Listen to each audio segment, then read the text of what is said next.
السلام عليكم ورحمة الله وبركاته. الحمد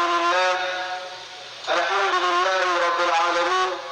والعاقبة للمتقين والصلاة على رسوله محمد وعلى آله وأصحابه أجمعين. دیار یثرب میں گھومتا ہوں، نبی کی دہلیز کو چومتا ہوں، شراب عشق پی کر جھومتا ہوں، رہے سلامت پلانے والا. معزز سامعین اکرام، جیسا کہ ہم سب ایک اہم مسئلے کے لیے یہاں پر جمع ہوا ہے، جیسا کہ ہم جانتے ہیں کہ ریاستی شریعت تحفظ کانفرنس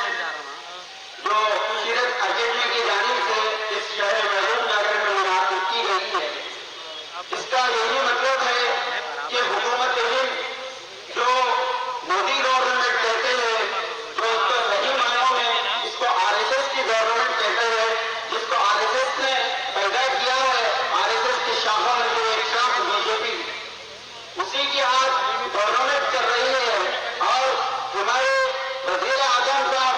جب وزیر اعظم بنتے ہیں اور حلف لیتے ہیں تو تمام ہندوستان کی 125 کروڑ عوام کی جو ہے نام لے کے جو ہے وہ حلف لیتے ہیں اور کہتے ہیں کہ ہم سب کا ساتھ